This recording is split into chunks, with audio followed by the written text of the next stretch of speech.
नमो अर्हन्ताणं नमो सेताणं नमो आप्यरियाणं नमो वज्रायाणं नमो नमो लोये सब्बसाऊं।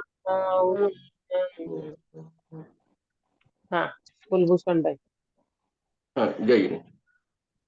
मंगलमय मंगल करन वीतराग विज्ञान नमो ताहि जाते भय अरहंतादि महान करि मंगल करि हो महा ग्रंथ करन को पाय, जाते मिले समाज सब पावे निज पद राज मिथ्या भाव अभाव ते जो प्रगटे निज भाव सो जयवंत हो सदा यही मोक्ष उपाव।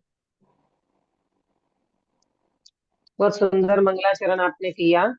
शुभ मंगल प्रभाती मंगल बेला में हमारी चर्चा मोक्ष मार्ग प्रकाशक के ऊपर चल रही है। पंडित प्रभु तोडरमल जी साहब की अनुपम रचना है। पंडित साहब ने बहुत विस्तार से एक एक बात को समझाते हुए संसार अवस्था का जो स्वरूप समझा रहे हैं, उसमें अपने को ज्ञान कराते हैं कि जब जीव को कर्म का उदय आता है और उस उदय में जीव किस प्रकार से फील करता है और किस प्रकार से ये जीव कर्म में अपना स्वभाव को भूलकर इन अवस्थाओं में एकत्व ममत्व करते मोह कर्म के उदय से ये जीव किस प्रकार से कर्म बंधन करता है, इसकी चर्चा करते हुए कल हमने अंतराय कर्म की चर्चा की थी, है ना। घाती कर्म का अंतराय कर्म में जीव को किस प्रकार का ये जीव अंतराय कर्म का बंध करता है। देखो, अज्ञान अवस्था में जीव को पता नहीं चलता, परंतु ये जीव निरंतर 7-8 कर्मों का बंध कर रहा है। तो एक तरफ कर्म का बंध भी होता है और दूसरी तरफ ज्ञान भी जीव को साथ साथ ज्ञानंद रूप परिणमता है। जीव का उपयोग अगर ज्ञान की ओर लग जाए तो ये कर्म को ध्वंस करने में, कर्म का नाश करने में देर नहीं लगती। परंतु जीव अपने स्वभाव को हाईलाइट नहीं करे और अज्ञानता और विपरीतता के कारण कर्मों का बंध करता रहे, तो फिर वो संसार अवस्था का कभी अंत नहीं आएगा। यहाँ पंडित साहब अपने को एक एक कर्म को बताते हुए ये भान कराते हैं कि भाई, इस प्रकार का उदय चल रहा है कर्मों का, लेकिन तुम्हारा कर्तव्य तो ये बनता है कि उन उदय के काल में तुम्हारा ज्ञान का उदय जो चल रहा है, यानी ज्ञान जो ज्ञानंद रूप परिणमता है, उस ज्ञान की दृष्टि करो, ज्ञान का लक्ष्य करो, स्वभाव का लक्ष्य करो, तो तुरंत आपको आत्मा की अनुभूति होते ही जीव को अनंत संसार कट हो जाएगा। इस तरह की चर्चा अपने को समझना चाहिए। आज अपन चर्चा करेंगे वेदनीय कर्म की, है ना। वेदनीय कर्मोदय जन्य अवस्था, पेज नंबर 41 आपको मिला होगा। वेदनीय कर्मोदय जन्य अवस्था। अब ये घाती कर्म का प्रकरण पूरा हुआ, अब अघाती की ओर चलते हैं। और अघाती में पहला आता है वेदनीय कर्म, है ना। अघाती 4 है, वेदनीय आयु नाम और गोत्र। तो वेदनीय की चर्चा करेंगे। देखो, तथा अघाती कर्मों में वेदनीय के उदय से शरीर में बाह्य सुख दुख के कारण उत्पन्न होते हैं। अघाती कर्म के कारण वेदनीय के उदय से शरीर में, देखो दो बातें समझना, शरीर मिलता है नाम कर्म के उदय से, और उस शरीर में साता असाता होती है वेदनीय के माध्यम से। आया समझ में। शरीर मिलता है नाम कर्म से, है ना। नाम कर्म के कारण ये शरीर की रचना मिली है, परंतु साता असाता जो शरीर में होती है वो मिलता है वेदनीय के उदय से, है ना। वेदनीय के दो भेद हैं, दो प्रकार से समझे वेदनीय को, एक शाता वेदनीय और एक अशाता वेदनीय, है ना। पहले तो आप ये नोट करो, नाम कर्म के कारण शरीर मिलता है और वेदनीय कर्म के कारण शरीर में साता असाता होती है, बराबर।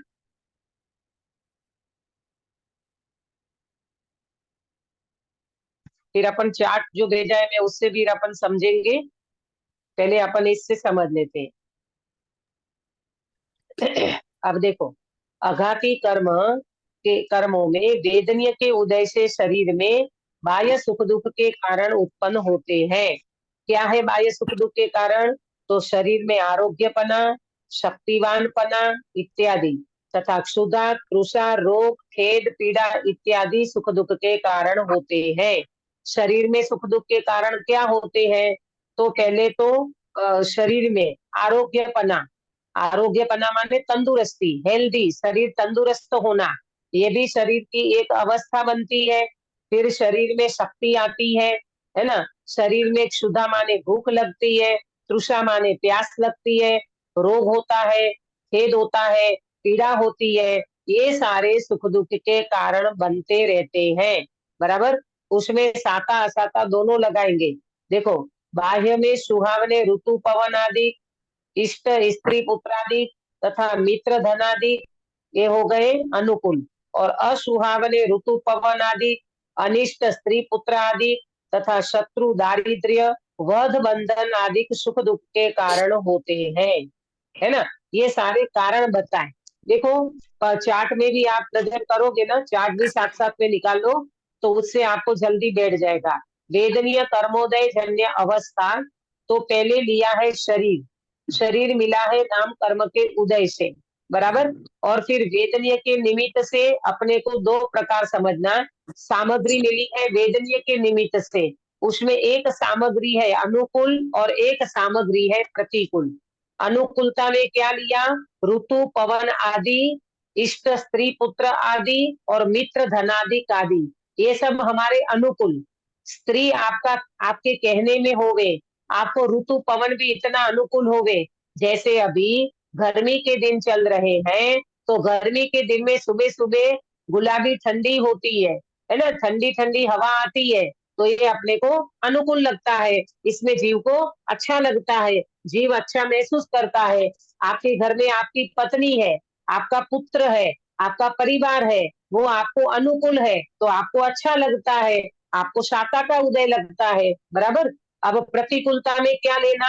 असुहावने ऋतु, ऐसी ऋतु के दोपहर को देवलाली के बाहर निकलो दोपहर के टाइम पे, पंकज भाई, कैसी लू पड़ती है ना।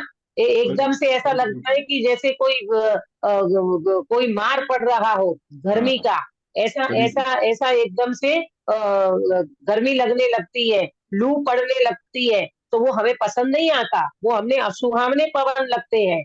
अनिष्ट स्त्री, स्त्री भी अगर आपके प्रतिकूल हो तो आपको अच्छा नहीं लगेगा। पुत्र भी आपका, आपकी आज्ञा में नहीं चलता होगा, तो वो भी अच्छे नहीं लगते। फिर शत्रु है, दारिद्रता है, वध बंधन आदि है, ये सारे सुख दुख के कारण होते हैं। तो इसमें दो बात समझ में आई। वेदनीय के कारण सामग्री मिलती है, सामग्री दो प्रकार की होती है, एक साता वेदनीय और एक असाता वेदनीय, एक अनुकूल और एक प्रतिकूल। अनुकूल में हम साता का वेदन करते हैं और प्रतिकूलता में हम दुख का वेदन करते हैं। ये सारा वेदनीय कर्म के कारण हमारा ये पैकेज चलता रहता है। आया सभी को इतना समझ में? बराबर। हाँ अब दीदी। आगे बढ़ेंगे। हाँ, अब दो, अब का जो पैराग्राफ है उसमें ये ऊपर वाली बात को समझाएंगे। यह जो बाह्य कारण कहे हैं, बाह्य कारण में क्या लेना? ऋतु पवन, स्त्री पुत्र, क्षुधा, तृषा, ये जितने भी हैं अनुकूल प्रतिकूल बाह्य कारण, उनमें कितने कारण तो ऐसे हैं जिनके निमित्त से शरीर की अवस्था सुख दुख को कारण होती है ना। जैसे भूख लगी, तो भूख लगी तो क्या होता है? अपने को पेट में भूख लगी, तो अपने को ऐसा लगता है बाप रे मुझे तो बहुत तीव्र भूख लगी है, मेरे तो पेट में घोटा चढ़ रहा है, मुझे तो भोजन दो, मुझे तो बहुत भूख लगी है। तो ये क्या हुआ? शरीर की अवस्था से जीव सुख दुख का वेदन करता है, और वे ही सुख दुख को कारण होते हैं। ये बाह्य बाह्य कारण है ना, ऋतु पवन, स्त्री पुत्र, धन, ये सब बाह्य कारण है। तथा कितने कारण ऐसे हैं जो स्वयं ही सुख दुख को कारण होते हैं। कैसे कारण मिल जाते हैं? कभी किसी व्यक्ति ने आपको कुछ बोल दिया, तो वो सीधा आपको अंदर में अटैक कर देता है कि मुझे बोला क्यों, मुझे इस प्रकार का वचन क्यों बोला, मुझे इस प्रकार की प्रतिकूलता क्यों आई, तो वो सीधा कारण बन जाता है और व्यक्ति एकदम से दुखी हो जाता है। तो ये सारे कारण मिलते रहते हैं। ऐसे कारणों का मिलना वेदनीय के उदय से होता है। ये साता असाता, अनुकूल प्रतिकूल कौन कौन से कर्म के उदय से होता है गिरीश भाई? साता असाता वो सब मेदनीय कर्म को दर्शाता हाँ, वेदनीय के उदय से मिलता है। ये साता असाता कहो, अनुकूल प्रतिकूल कहो, ये सारा वेदनीय कर्म के उदय से मिलता है। वहां साता वेदनीय के सुख के कारण मिलते हैं और असाता वेदनीय से दुख के कारण मिलते हैं। साता असाता में सुख दुख का कारण होता है। लेकिन लेकिन आगे अपन पढ़ेंगे, पंडित साहब की दीर्घ दृष्टि देखो। वो ये कहते हैं कि ये साता असाता में आप सुख दुख का वेदन करते हो, परंतु इसमें मूल कारण तो मोहनीय है। मोह के उदय बिना आप सुख दुख का फील नहीं कर सकते। देखो पेज नंबर 42 पे, पेज नंबर 42 पे यहाँ ऐसा जानना कि वे कारण ही सुख दुख को उत्पन्न नहीं करते। वे कारण माने कौन से कारण? काश्मीरा बेन, वे कारण माने कौन से कारण?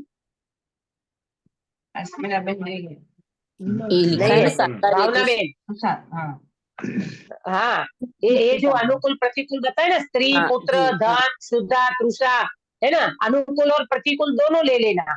अनुकूल में स्त्री पुत्र अनुकूल जो है वो, और शरीर की शक्ति और शरीर में आपको बलवानपना जो भी कुछ है, तंदुरुस्तपना, ये कहेंगे अनुकूल। और प्रतिकूलता में जो आपके शरीर में तकलीफ होती हो, कोई व्यक्ति आपको कुछ वचन बोल देता हो, है ना, बाह्य ऋतु असुहावने हो, है ना, दारिद्रता हो, ये सब वध बंधन आदि, ये सब प्रतिकूलता में लेना। परंतु यहाँ पंडित साहब कह रहे हैं कि वे कारण ही सुख दुख को उत्पन्न नहीं करते। अक्षा बेटा समझ में आया? ये जो बाह्य और अनुकूल प्रतिकूल कारण बताया ना, साता असता का जो बाह्य कारण बताया ना, वे ही आपको सुख दुख उत्पन्न नहीं करते। तो क्या होता है? आत्मा मोह कर्म के उदय से स्वयं सुख दुख मानता है। देखो, जब तक अपने अंदर में मोह नहीं होगा ना, तो वो व्यक्ति सुखी दुखी नहीं होगा। अब यहाँ पर अपने को आगे पंडित साहब समझाएंगे। बहुत अच्छी तरह से ये प्रकरण को इतना स्पष्ट किया है। पहले तो ये बताया कि इस व्यक्ति को वेदनीय कर्म से सामग्री मिलती है। उसमें सामग्री दो प्रकार की, एक अनुकूल और एक प्रतिकूल। अनुकूलता में साता का वेदन करता है और प्रतिकूलता में असाता का वेदन करता है ना, और उससे व्यक्ति अपने को सुखी दुखी मानता है। पर पंडित साहब कह रहे हैं कि वे कारण से ही व्यक्ति सुखी दुखी होता है, ये जरूरी नहीं है। अगर मोहनीय कर्म नहीं होगा, जीव को मोह का उदय नहीं होगा, तो उसमें भी वो साता असाता का यानी सुख दुख का फीलिंग नहीं करेगा। तो फिर क्या होगा? आगे बढ़ते हैं। वहां वेदनीय कर्म के उदय का और मोह कर्म के उदय का ऐसा ही संबंध है। कैसा संबंध है? ये दोनों का ऐसा संबंध बैठता है कि वेदनीय कर्म का और मोहनीय कर्म का ऐसा ही संबंध बैठता है कि साता में ये व्यक्ति अच्छा फील करता है, असाता में ये व्यक्ति अच्छा फील नहीं करता है। तो वेदनीय कर्म के उदय से तो ये साता असाता मिली, पर मोह कर्म में वो व्यक्ति कैसा फील करता है सुख दुख का, तो ये व्यक्ति को समझना चाहिए। आगे बढ़ते हैं। जब साता वेदनीय का उत्पन्न किया बाह्य कारण मिलता है, तब तो सुख मानने रूप मोह कर्म का उदय होता है। और जब असाता वेदनीय का उत्पन्न किया बाह्य कारण मिलता है, तब दुख मानने रूप मोह कर्म का उदय होता है। अब ये बात आपको समझ में आना चाहिए कि जब असाता का उदय होता है तो व्यक्ति दुख का फीलिंग करता है, लेकिन किस कारण से? मोहनीय कर्म के कारण से। वो व्यक्ति को अच्छा नहीं लग रहा है ना, असाता के उदय में अच्छा नहीं लगता। तो अच्छा क्यों नहीं लगता भाई? मोह कर्म जुड़ा हुआ है। आया समझ में? मोह जब तक नहीं जुड़ेगा तो आपका अच्छा बुरा नहीं लगेगा। साता असाता का फील भी आप नहीं, मैंने सुख दुख का फीलिंग भी आप नहीं करोगे। और जब साता का उदय चलता होगा तो वो व्यक्ति अच्छा फील करता है। उस व्यक्ति का मोह वहां जुड़ा हुआ है। हाँ, एसी पवन, एसी कार, एसी कमरा अच्छा लग रहा है, गर्मी के दिन है, वो व्यक्ति अच्छा फील करता है। लेकिन वो अच्छा फील करता कैसे है? मोह कर्म के कारण करता है। उसको मोहनीय कर्म की पूर्ति हो रही है, इच्छा की पूर्ति हो रही है। हाँ, ऐसा ऐसी होना चाहिए, ऐसी कार होनी चाहिए, ऐसा घर होना चाहिए, ऐसा भोजन होना चाहिए। और वो व्यक्ति का देखो, ये भोजन आदि मिला वेदनीय के निमित्त से, और उसमें उस व्यक्ति जुड़ा मोहनीय के कारण, उनकी इच्छा की पूर्ति हुई ना, तो दोनों कर्म मिल गए, वेदनीय मिला, उनने साका वेदी, और मोहनीय जुड़ा तो उनको अच्छा फील हो रहा है, वो सुख दुख का फीलिंग कर रहा है। तो ये दोनों कर्म का इस प्रकार से उदय चलता रहता है। आई समझ में बात सभी को, वेदनीय और मोहनीय का कैसे जुड़ान होता है? ये बात आई समझ में पंकज भाई? जी हाँ जी हाँ जी, हाँ जी, हाँ जी। है ना? वेदनीय के कारण इस जीव को साता असता का सामग्री मिली, और उसमें मोहनीय कर्म के कारण उन्हें अच्छा बुरा फील किया, सुख दुख का फीलिंग किया। तो ये दोनों कर्म का इस प्रकार से उदय चलता है। अभी देखना आगे पंडित साहब और बात बताती है, तथा यही कारण किसी को सुख का, किसी को दुख का कारण होता है। जैसे किसी को साता वेदनीय का उदय होने पर मिला हुआ जैसा वस्त्र सुख का कारण होता है, वैसा ही वस्त्र किसी को असाता वेदनीय का उदय होने पर मिला सो दुख का कारण होता है। इसलिए बाह्य वस्तु सुख दुख का निमित्त मात्र होती है। सुख दुख होता है वह मोह के निमित्त से होता है। अब एक बात और समझ लो इसमें, अभी तक तो हमने ये सोचा कि मोहनीय कर्म के कारण, मतलब वेदनीय कर्म के कारण सामग्री मिलती है, उसमें साता असाता का फीलिंग होता है, तो साता में वो व्यक्ति का मोह जुड़ता है तो अच्छा फील करता है, और असाता में वो व्यक्ति अच्छा फील नहीं करता है। तो यहाँ पर पंडित साहब ये कह रहे हैं कि भाई ऐसा जरूरी नहीं है कि वो सामग्री से कारण ही वो व्यक्ति सुखी दुखी होता हो।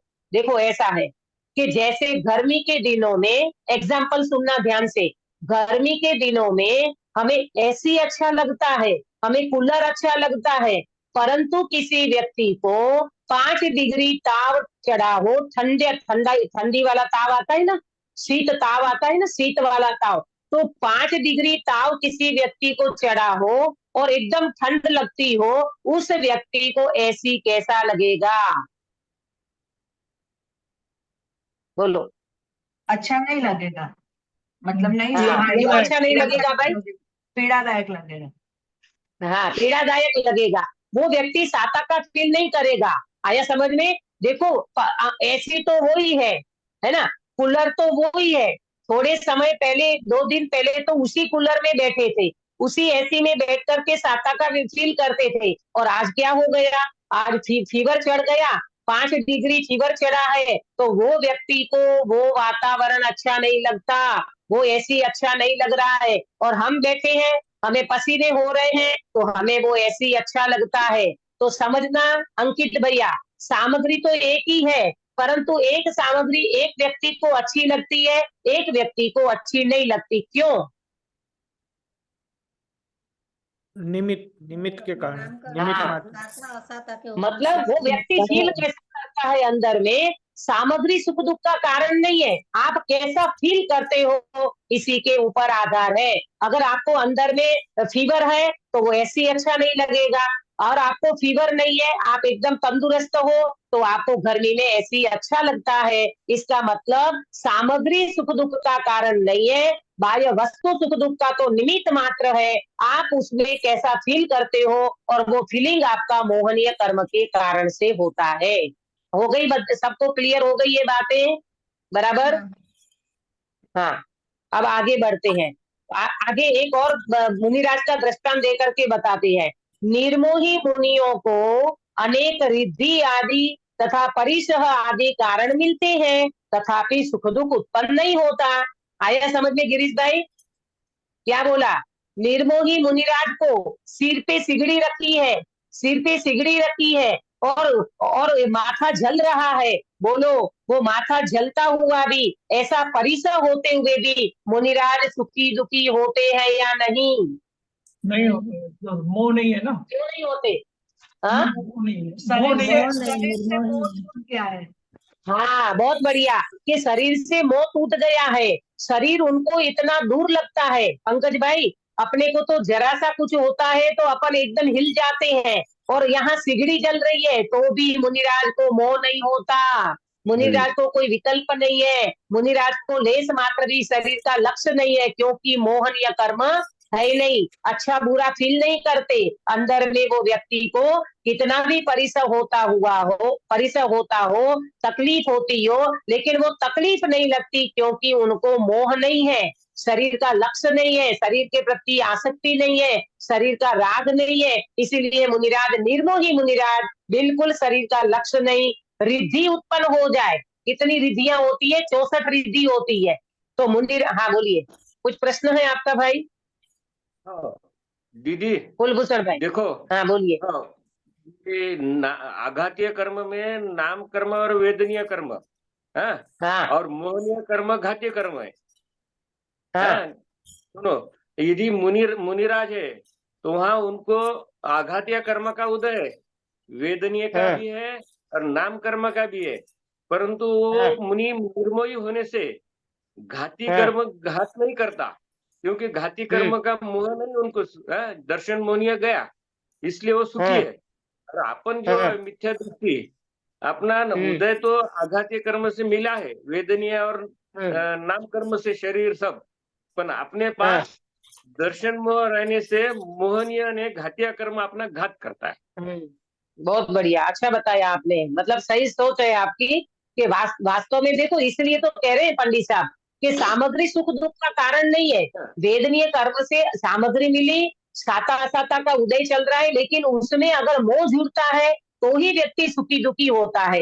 मुनिराज को मोह नहीं है तो मुनिराज दुखी नहीं होते, है ना। मुनिराज को प्रतिकूल हो चाहे अनुकूल हो, परिस आदि प्रतिकूल है और रिद्धि आदि अनुकूल है, लेकिन रिद्धियां उत्पन्न होते हुए भी मुनिराज सुख दुख का फील नहीं करते, है ना, क्योंकि मोह नहीं होने के कारण। इसीलिए तो कहा, अपनी पहले जो चर्चा चली थी ना भाई, उसमें बताया था कि सातों कर्मों में एक मोहनीय कर्म ऐसा है 8 कर्म में जो बंध का कारण बनता है, अन्य कोई कर्म बंध का कारण नहीं बनता, माने उसके निमित्त से नहीं होता। मोह से ही व्यक्ति दुखी होता है और सुखी होता है। तो यहाँ पर मुनिराज रिद्धि उत्पन्न हो जाए चाहे परिस आदि हो जाए तो भी वो सुखी दुखी नहीं होते, क्योंकि उनको मोह नहीं है। बराबर, आगे बढ़ेंगे। मोही जीव को कारण मिलने पर अथवा बिना कारण मिले भी अपने संकल्प ही से सुख दुख हुआ ही करता है। देखो, कोई कारण मिले या न मिले तो भी वो व्यक्ति अपने आप में सुखी दुखी होता है। अब अच्छा, सामने कोई व्यक्ति नहीं है तो भी अंदर से, बेटा आपका अमेरिका में बैठा है तो यहाँ बैठा बैठा राग होता है कि नहीं, याद आती है कि नहीं? बोलो सुनीता जी। दीदी आती है, होता है राग। आती है ना। बेटा तो इतना दूर बैठा है तो भी यहाँ बैठे बैठे राग आता है, और अंदर में ऐसा लगता है क्या करता होगा, कल तो उनको फीवर आ गया था, पता नहीं आज तो फोन ही नहीं आया, समझ में नहीं आ रहा है क्या हुआ होगा। ये जो भी कुछ विकल्प चलते रहते हैं वो बिना कारण, माने सामने कोई ऐसा कारण भी नहीं है, और वह बिना कारण से भी व्यक्ति संकल्प से सुखी दुखी हुआ करता है।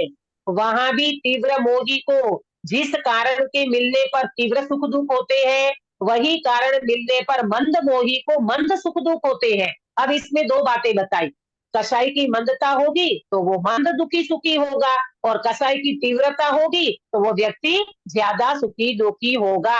पर इन सुख दुख में मूल कारण क्या है? मूल कारण क्या है बीना बेन? मोहनीय हाँ, कर्म। मोहनीय कर्म। मोहनीय हाँ, कर्म। मोहनीय कर्म, बराबर। मोहनीय कर्म के कारण वो व्यक्ति सुखी दुखी होता है। अब यहाँ पर मैंने एक भगवान आत्मा बताया है, अप्रभावी ज्ञायक भगवान। चार्ट में देखा, अप्रभावी ज्ञायक भगवान, ये सुख दुख मोह के कारण होता है, वो तो एक समय की पर्याय की बात है। परंतु ये त्रिकाली ध्रुव भगवान आत्मा कैसा है पंकज भाई? ये त्रिकाली ध्रुव भगवान आत्मा अप्रभावी, अप्रभावी अप्रभावी अप्रभावी किससे अप्रभावी रहता है? किससे अप्रभावी रहता है? कर्मों से, हाँ, कर्मों से, उदय से, निमित्तों से, सामग्री से, सुख दुख से अप्रभावी रहता है। अक्षरा बेटा समझ में आएगा आपको? हाँ जी दी। देखो, आप तो ये लगेगा अप्रभावी की बात करते हो, लेकिन अप्रभावी हम तो नहीं रह पाते, हम तो उसमें बिल्कुल इन्वॉल्व हो जाते हैं। तो अपन अभ्यास नहीं करते ना भेद विज्ञान का, इसीलिए ये तकलीफ है। अगर अपना अभ्यास होगा तो ये अभ्यास ही आपको जवाब देगा। पहले आपका जुड़ान कितना होता था और अब आपका जुड़ान उतना नहीं हो रहा है, इसका मतलब आपका मोह कम होता चला जा रहा है, आपका स्वभाव का बल बढ़ता जा रहा है। और अभी बल नहीं बढ़ा, अभ्यास नहीं किया, भेद विज्ञान नहीं किया, तो समझ लेना कि व्यक्ति मिथ्यात्व में चल रहा है। और ये अज्ञानता व्यक्ति को दुखी करती है। कोई सामग्री सुखी दुखी नहीं करती, कोई व्यक्ति सुखी दुखी नहीं करता, कोई बाह्य कारण उनको दुखी सुखी नहीं करता, व्यक्ति अपने मोह के कारण से ही दुखी सुखी हो रहा है। तो इस तरह से यहाँ पर पंडित साहब ने समझाया। अब देखो, इसलिए सुख दुख का मूल बलवान कारण मोह का उदय है ना। ये बहुत अच्छी लाइन में बता दिया कि सुख दुख का मूल बलवान कारण है मोह का उदय। अब ये मोह को जीतने के लिए निर्मोही चैतन्य तत्व का श्रद्धान करो, निर्मोही भगवान आत्मा की दृष्टि करो। एक बार स्वभाव में आ तो जाओ, एक बार स्वभाव को पहचानो तो सही, लक्षण से लक्ष्य की प्रसिद्धि करो। ज्ञान लक्षण है और आत्मा लक्ष्य है।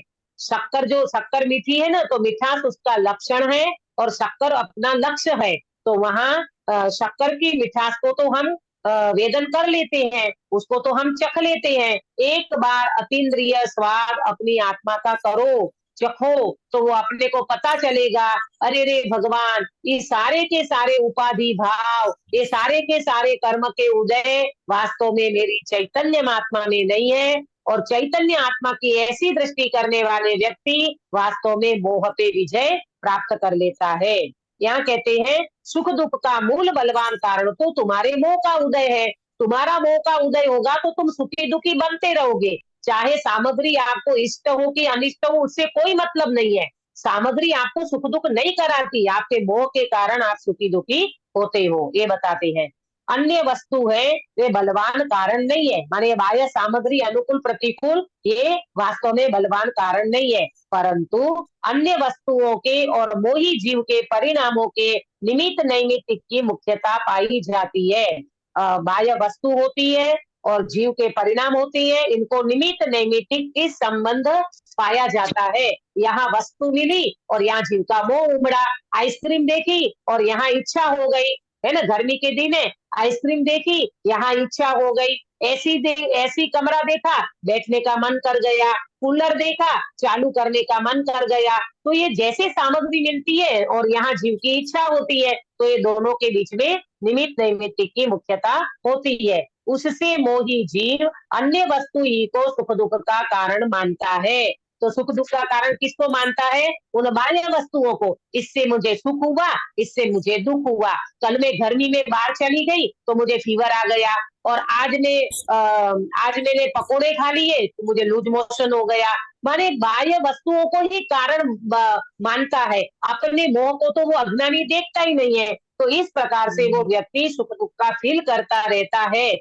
ये व्यक्ति को समझ में आना चाहिए। लिखा ना, उससे मोही जीव अन्य वस्तु ही को सुख दुख का कारण मानता है। अन्य वस्तु माने ये बाह्य वस्तु जितनी भी पहले बताई थी वो सबको सुख दुख का कारण मानता है। अपने मोह को पहचानता नहीं है, इसलिए निमित्ताधीन दृष्टि छूटती नहीं है और निमित्तों पे आरोप करता जाता है, निमित्तों को दोष देता जाता है और इस तरह से कर्म बंधन करता रहता है। वो जीव कर्म बंधन से छूट नहीं पाता। पंडित साहब कहते हैं ऐसे वेदनीय कर्म के कारण जो आपको सामग्री मिली है, उस सामग्री में आप सत्ता सत्ता का फीलिंग करते हो, उसमें सुख दुख की कल्पना करते हो। वो सामग्री नहीं है परंतु आपके अंदर का मोह है। मोह के कारण आप सुख दुख का फीलिंग करते हो। अब ये सुख दुख का फीलिंग को रोकना हो तो निर्मोही चैतन्य भगवान आत्मा की दृष्टि करो, तो आप जाति अजाति दोनों प्रकार से कर्मों से छूटने का उपाय कर सकते हो। इस प्रकार वेदनीय से सुख दुख का कारण उत्पन्न होता है। आया समझ में सभी को? बराबर प्रॉपर वेदनीय कर्म समझ में आ गया? अब देखो मैंने चार्ट हाँ बोलो, कोई प्रश्न पूछ रहा है? नहीं नहीं दीदी, नहीं। अब देखो चार्ट में मैंने लिखा है, इसका मैं आप मुझे जवाब देना। 5 करोड़ रुपया मिला तो साता का उदय या असाता का उदय? अपन बोलते ना साता असाता में सामग्री मिलती है, तो 5 करोड़ रुपया आपको मिल गया, बोलो साता का उदय की असाता का उदय? कौन बताएगा? उसके साथ कौन सा मोह जुड़ा है? उसके हिसाब से साता और हाँ। असता को देखो बहुत अच्छा जवाब दिया कि ये साता असत्ता का उदय तो तब लगेगा, सपोज करो आपको 5 करोड़ रुपया मिल गया। अब ये 5 करोड़ रुपया आपके घर में 15 साल से पड़े हैं, तो ये 15 साल के टाइम पीरियड दरमियान आप साता का फील करोगे कि असत्ता का भी कर सकते हो? जितना असता में भी पैसे कर सकते दिया हैं, होगा घटना नहीं है, पैसे कैसे अरे पड़ा? उसमें दुनिया भर के विकल्प चलेंगे मालूम। अब ये 5 करोड़ रुपया कहीं किसी को ब्याज पे दे देते तो अच्छा रहता, फिर विचार आता नहीं नहीं आजकल तो बहुत ही समय खराब है, किसी को ब्याज पे दो, अपने को उनके चक्कर काटने पड़ेंगे, वो पैसा भी नहीं देगा, ब्याज भी नहीं देगा, मूली भी चली जाएगी, ब्याज भी नहीं मिलेगा। अरे भगवान रहने दो, अपने को ऐसा नहीं करना है। तो फिर विकल्प आया, ये 5 करोड़ रुपया अपन कहीं क्या बोलते पोस्ट में या बैंक में या कहीं और जगह पे लगा देते। ऐसे अनेक प्रकार के तरह तरह के विकल्प चलते रहते हैं। तो बताना ये 5 करोड़ रुपया आपको साता ही देता है कि असाता भी दे रहा है? असता ही देता अंकित है भैया। विकल्प। साता और असता दोनों दे सकते हाँ दोनों देते अरे हैं। दोनों दे सकता है भाई, आपको जरूरी नहीं है ये 5 करोड़ रुपया आपको साता ही दे दे। आप अंदर में कैसा फील कर रहे हो इसके ऊपर आधार है। दूसरी बात, भोजन की थाली आपको मिली, बोलो साता का उदय की असाता का उदय, क्या फील करते हो? अगर भूख लगी है तो साता का उदय, और अगर हमारी तबीयत अच्छी नहीं है तो असाता का पेट भर उदय। गया है, पेट पेट भरेला भरा हुआ है है। तो हाँ। असता का ही लगेगा। हाँ भोजन की थाली तो सामने रखी है, लेकिन भोजन की थाली सामने रखी है उससे आपको साता असत्ता का आप क्या फील करते हो ये आप अंदर में चेक करो कि भाई एकदम भोजन भरपेट भोजन करके बैठी हो और भोजन की थाली आई सामने, तो आप कहोगे भाई मुझे नहीं चाहिए, मुझे बिल्कुल नहीं चाहिए क्योंकि मेरा पेट एकदम भरा है। अथवा तो भोजन की थाली पे आप बैठे हो, उसी समय आप क्या फील करते हो? अक्षा बेटा, वो भोजन की थाली में से जब आप भोजन कर रहे हो उस समय आप साता का ही फील करो, जरूरी है क्या? नहीं, बहुत तीखा होगा अगर तो असता का भी फील कर सकते हैं। हाँ आप कहोगे हे भगवान इतना तीखा तो मैंने जिंदगी में नहीं खाया, मेरे से तो नहीं खपेगा, मैं तो नहीं खा पाऊंगी। अथवा तो कोई वस्तु ऐसी बनी होगी कि जिसके कारण आपको ये लगेगा अरे ऐसा तो हमारे घर में तो ऐसा बनता ही नहीं है, ये तो बहुत ही बेकार चीज है, अरे हमारे घर में तो कचौरी ऐसी बनती है, हमारे घर में तो ये पकवान ऐसा बनता है। तो आप वहां साता का फीलिंग कर रहे हो कि असाता का? असता बोलो। का। हाँ तो ये आपके मोह से बात है ना, मोह कैसा जुड़ा आपका, आप कैसा फील कर रहे हो इसके ऊपर आधार है। पंकज भाई, आप कहीं तीर्थ यात्रा पे गए, आपको ऐसी बंगला मिला, ऐसी बंगला हाँ। बिल्कुल अच्छा से अच्छा, आप साता, ये आपके साता का उदय की असाता का? दोनों कैसे कैसे फीलिंग होता है, वो फीलिंग के ऊपर हाँ साता असता हाँ चली आप जाएगी। कैसा फील करते हो इसके ऊपर आधार है। अरे वो ऐसी बंगले में बैठे बैठे भी अगर आपको आपके बेटे याद आ गए, आपको घर याद आ गया, आपको और कुछ याद आ गया, तो आपको ये लगेगा ये भगवान बैठा तो ऐसी में हूँ लेकिन उपाधि ऐसी आ गई, अचानक फोन आ गया, अचानक कुछ घटना घट गई, अपन वो ऐसी बंगले का लाभ नहीं ले पाएंगे क्योंकि आपका मोह अब कहीं और चीज से जुड़ गया। तो कहने का मतलब ये है बाह्य सामग्री सुख दुख का कारण नहीं है, आपका मोह जितना जुड़ता है उसी से व्यक्ति सुखी दुखी होता है। तो इस तरह से पंडित साहब ने इसमें बहुत अच्छी तरह से ये बात को स्पष्ट करके वेदनीय कर्म की चर्चा की। अब अपन आयु कर्म को भी साथ में ले लेते हैं ताकि कल अपना ये विषय पूरा हो जाए, है ना। आज शुक्रवार है, कल का एक सेशन बाकी है, तो दूसरा अधिकार अपना पूरा हो जाएगा। देखो, आयु कर्मोदय जन्य अवस्था तथा आयु कर्म के उदय से मनुष्य आदि पर्यायों की स्थिति रहती है। मनुष्य आदि में क्या क्या लेना, कौन बताएगा? मनुष्य आदि में क्या क्या लेना? सभी चारों गति लेना दीदी। हाँ चारों हाँ। गति तृतीयांश देवगति। हाँ मनुष्य आदि करके तिर्यंश नरक देव ये चारों पर्यायों ले लेना। जब तक आयु का उदय रहता है तब तक अनेक रोगादि कारण मिलने पर भी शरीर से संबंध नहीं छूटता। आप देखो ना, जब तक आयु है तब तक ये व्यक्ति शरीर में से निकल नहीं सकता है आत्मा, और उसके दौरान कितने प्रकार के व्यक्ति को अस्वस्थता का उदय आता है, रोग आदि आता है, तो भी वो व्यक्ति का शरीर नहीं छूटता। आपने देखा होगा कि सुना भी होगा या देखा भी होगा कि कोई व्यक्ति, हमने एक दिल्ली में एक भाई को देखा था माने सुना था कि 14 साल तक वो व्यक्ति कोमा में रहे।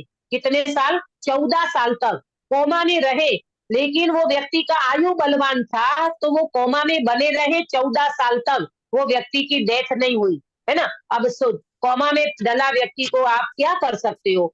खिलाना, पिलाना, निलाना, धुलाना, क्रिया तो सब होती है, लेकिन वो व्यक्ति को कुछ होश नहीं है, उनको कुछ भी प्रकार का भान नहीं है। तो इस प्रकार से भी शरीर रहता है, संबंध नहीं छूटता जब तक आयु कर्म पूरा नहीं होता।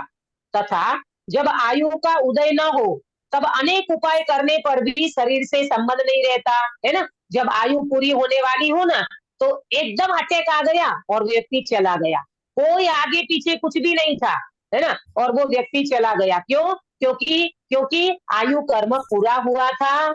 कितना भी उपाय आप कर लो तो भी वो शरीर का संबंध नहीं रहता। उस ही काल आत्मा और शरीर पृथक हो जाते हैं, यानी शरीर और आत्मा दोनों का संयोग छूट जाता है। इस संसार में जन्म, जीवन, मरण का कारण आयु कर्म ही है। जन्म का कारण भी आयु, जीवन का कारण भी आयु और मरण का कारण भी आयु कर्म है। मैं आपको 3 बातें और बताती हूँ। ये तो 3 आयु कर्म का कारण बताया। अब अपने को जीवन सफल करने का 3 कारण है। जन्म की सफलता सम्यक दर्शन से, जीवन की सफलता संयम से और मरण की सफलता समाधि मरण से। कौन सी 3 बातें बताई? कल्पना दीदी, कल्पना बेन बता सकते हो? जन्म की सफलता सम्यक दर्शन से। हाँ, जन्म की सफलता सम्यक दर्शन से। जीवन की सफलता भावना बेन, जीवन की सफलता संयम से। संयम से। और मरण की सफलता बीना बेन, मरण की सफलता समाधि मरण से। समाधि समाधि मरण, मरण से। हाँ, है ना। जन्म की सफलता सम्यक दर्शन से, जीवन की सफलता संयम से और मरण की सफलता समाधि मरण से। यहाँ आयु कर्म बताया, जन्म भी आयु से, जीवन भी आयु से और मरण भी आयु कर्म से रहता है। जब नवीन आयु का उदय होता है तब नवीन पर्याय में जन्म होता है। सपोज करो यहाँ से आयु छोड़ के व्यक्ति गया और स्वर्ग में गया तो उनकी स्वर्ग की आयु चालू होगी और यहाँ का पूरा हो जाएगा। तथा जब तक आयु का उदय रहे तब तक उस पर्याय रूप प्राणों के धारण से जीना होता है। कितने प्राण होते हैं अपने मनुष्य पर्याय में? कितने प्राण है? 10 प्राण। 10 प्राण। सुधाबेन 10 प्राण कौन से होते हैं? 5 इंद्रिय, 3 मन वचन काय, 3 वो श्वासोश्वास।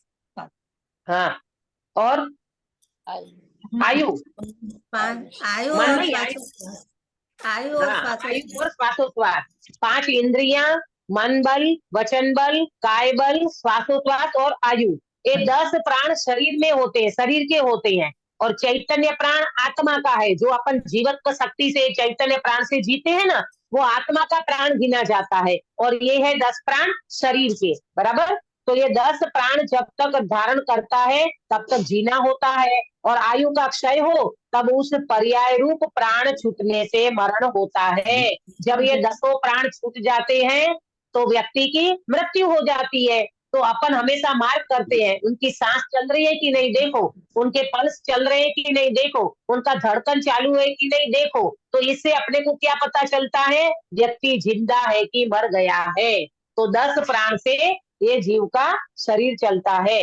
सहज ही ऐसा आयु कर्म का निमित्त है, दूसरा कोई उत्पन्न करने वाला, क्षय करने वाला या रक्षा करने वाला है नहीं, ऐसा निश्चय जानना। ये शरीर को किसी ने उत्पन्न नहीं किया है। वो मानते हैं ना अन्य दर्शन वाले, पंचभूत से आत्मा की उत्पत्ति हुई है, ये बात बिल्कुल गलत है ना। आत्मा का कोई उत्पन्न नहीं करता, आत्मा को कोई नाश नहीं करता, और आत्मा की शरीर की कोई रक्षा नहीं करता। आयु कर्म से उत्पन्न होता है, आयु कर्म से जीवन चलता है, आयु कर्म पूरा हो जाता है तो व्यक्ति चला जाता है, यानी संयोग छूट जाता है। तथा 43 पे, तथा जैसे कोई नवीन वस्त्र पहनता है कुछ काल तक पहने रहता है, फिर उसको छोड़कर अन्य वस्त्र पहनता है, उसी प्रकार जीव नवीन शरीर धारण करता है, कुछ काल तक धारण किए रहता है, फिर उसको छोड़कर अन्य शरीर धारण करता है। इसलिए शरीर संबंध की अपेक्षा जन्माधिक है ना। देखो कितनी सिंपल बात बताई। जैसे अपन कपड़े रोज पहनते हैं, साड़ी पहनते हैं, आप लोग ड्रेस पहनते हो, तो एक साड़ी एक ड्रेस हमने आज पहना तो कल अपन उसको चेंज करते हैं। तो बोलो अक्षा बेटा, उसमें कोई आपको प्रॉब्लम होती है कि सहजता से कपड़े बदल लेते हो? सहजता से बदल लेते हैं। और ये शरीर का छूटना होता है तब सहजता लगती है? नहीं। हाँ, क्योंकि इसमें मोह पड़ा है ना, ये भगवान ये शरीर छूट जाएगा, मैं मर जाऊंगा, मैं चला जाऊंगा, मेरे बच्चों का क्या होगा, मेरे परिवार का क्या होगा। तो अपने को इतनी सहजता क्यों नहीं रहती? वस्त्र में तो सहजता रहती है, यहाँ क्यों नहीं रहती? यहाँ जीव का मोह जुड़ा हुआ है, शरीर में एकत्व बुद्धि पड़ी है, देह में एकत्व बुद्धि पड़ी है, इसलिए इनका छूटना सहजता से नहीं होता। और ज्ञानी मृत्यु को महोत्सव मनाते हैं। क्यों क्यों मृत्यु को महोत्सव मनाते हैं ज्ञानी? पंकज भाई, मृत्यु को महोत्सव क्यों मनाते हैं? जब देह छूटती है तब ज्ञानी। शरीर से मोह नहीं है ज्ञानी को। हाँ, समाधि मरण है क्योंकि ना, समाधि समाधि मरण है। मरण इसीलिए हुआ, समाधि मरण इसीलिए हुआ कि शरीर और आत्मा दोनों को भिन्न अनुभव कर लिया है। अब ये शरीर छूट जाए तो हमें किसी भी प्रकार का कोई प्रॉब्लम नहीं है। आया समझ में? अपने को भी ये अभ्यास करना चाहिए। कुछ काल तक धारण किए रहता है, इसलिए उसको छोड़कर अन्य शरीर धारण करता है। इसलिए शरीर संबंध की अपेक्षा जन्माधिक है। जीव जन्मादि रहित नित्य ही है, तथापि मोही जीव को अतीत अनागत का विचार नहीं है। अतीत माने भूतकाल, अनागत माने भविष्य काल। ये दो शब्द आपको ख्याल नहीं हो तो नोट कर लेना। अतीत माने भूतकाल, अनागत माने भविष्य काल। इसका कोई विचार नहीं है। किसको? मोही जीव को। मोही जीव अपने भविष्य का भी नहीं सोचता, और भूतकाल में इतने जन्म मरण किए हैं उसको कोई होश नहीं है, क्योंकि मोह की मदिरा पी करके बैठा है। तो मोही जीव को जन्म मरण का कोई विचार नहीं आता, भूत भविष्य का कोई विचार नहीं आता। इसलिए प्राप्त पर्याय मात्र ही अपनी स्थिति मानकर, प्राप्त पर्याय में तन्मय, ये मनुष्य की पर्याय मिली है बस। इसमें हिट रीट कैंडी मेरी, खाओ पियो जलसा करो, आभो मीठो प्रभव कोणे दीठो, जो मिला है पुण्य के उदय से उसको भोगो, पांच इंद्रिय के विषय को भोगो। अपने को तो इस मनुष्य भाव में भोग करके ही जाना है, सारी चीजों को भोग करके जाना है। ये अज्ञानी की सोच है। और ज्ञानी कहते हैं मैं परमाणु मात्र को भोग नहीं सकता, ये ज्ञानी के अंदर का वेदन बोलता है। आया समझ में? तो क्या कहते हैं? उन पर्याय मात्र को अपनी स्थिति मानकर पर्याय संबंधी कार्यों में ही तत्पर हो रहा है। कौन? अंकित भैया, कौन? जीव। जीव। कौन सा जीव? ज्ञानी की अज्ञानी? अज्ञानी, अज्ञानी जीव। अज्ञानी। ज्ञानी इसमें तन्मय नहीं होता, ज्ञानी प्राप्त पर्याय में तन्मय नहीं होता। ज्ञानी तो इस पर्याय का लाभ उठा लेता है और अनंत पर्याय धारण नहीं करना पड़े ऐसा पुरुषार्थ कर लेता है। तो इस प्रकार से ज्ञानी का तो वास्तव में मृत्यु महोत्सव हो जाता है, और अज्ञानी आयु पूरी करके अन्य कौआ कुत्ता बिल्ली की पर्याय में चला जाता है और दुख ही दुख उठाता रहता है। इस प्रकार आयु से पर्याय की स्थिति जानना। तो इस प्रकार से आयु कर्म की बात बताई, और कल अपन नाम और गोत्र ये दो की चर्चा करेंगे। और क्या बोलते हैं, 8 कर्मों की चर्चा व्यापक रूप से दूसरे अधिकार में पंडित साहब ने संसार अवस्था का निरूपण किया है। इसकी चर्चा कल पूरी होगी। इसके बाद के गुरुवार को अपन क्विज करेंगे, ताकि आपका सबका ये पूरा दूसरा अधिकार क्लियर हो जाए। जिस जीव का छूट गया हो तो आप प्रवचन के माध्यम से, क्लास के माध्यम से एक बार सुन करके उसको बराबर ज्वाइंट कर लेना, ताकि आपका विषय ना छूटे, पूरा विषय आपका क्लियर हो जाए। देखो, एक बार मेहनत होती है, लेकिन बार बार फिर उस विषय को अपने को देखना ना पड़े। तो इस हिसाब से अपन ये दूसरे अधिकार को कल पूरा करेंगे। हम सब अधिकार को तो पूरा कर देते हैं, लेकिन यहाँ पूरा देखेंगे तो ये अधिकार पूरा ना भी होवे तो भी व्यक्ति परिपूर्ण चैतन्य तत्व के बल से इन सारी अवस्थाओं को निरस्त कर सकता है, और अपनी सम्यक दर्शन ज्ञान चारित्र की पर्याय को, अवस्था को प्राप्त करके मोक्ष मार्ग को प्रशस्त करे। इस मंगल भावना के साथ बात को विराम देती हूँ। निज निधि निज में बताई, यह अनंत उपकार है, इसके लिए जिन वाणी माँ को वंदना सतवार है, वंदना सतवार है। अंकित भैया तायो सर कराओगे? नमो ओरियंताणं नमो सिद्धाणं नमो आयर्याणं नमो उवज्झाणं नमो लोय सवसाहुणं नमो ओरियंताणं नमो सिद्धाणं नमो आयर्याणं नमो उवज्झाणं नमो लोय सवसाहुणं नमो ओरियंताणं नमो सिद्धाणं नमो आयर्याणं नमो उवज्झाणं नमो लोय सवसाहुणं नमो ओरियंताणं नमो सिद्धाणं नमो आयर्याणं नमो उवज्झाणं नमो लोय सवसाहुणं नमो ओरियंताणं नमो सिद्धाणं नमो आयर्याणं नमो उवज्झाणं नमो लोय सवसाहुणं नमो ओरियंताणं नमो सिद्धाणं नमो आयर्याणं नमो उवज्झाणं नमो लोय सवसाहुणं नमो ओरियंताणं नमो सिद्धाणं नमो आयर्याणं नमो उवज्झाणं नमो लोय सवसाहुणं नमो ओरियंताणं नमो सिद्धाणं नमो आयर्याणं नमो उवज्झाणं नमो लोय सवसाहुणं नमो ओरियंताणं नमो सिद्धाणं नमो आयर्याणं नमो उवज्झाणं नमो लोय सवसाहुणं नमो ओरियंताणं। बोलो अंतर्मुख मुद्राधारी सर्व जिनेन्द्र भगवान की जय जय हो। हो। नित्य बोधिनी द्वादशांगमयी जिनवाणी माता की जय जय हो। हो। 3 कम 9 करोड़ सर्वे वितरागी महामुनि राजों की जय हो। जय हो। परम अहिंसामय वितरागी जैन धर्म की जय हो। जय हो। सभी को जय जिनेन्द्र। जय जय जिनेन्द्र। जय जिनेन्द्र। हाँ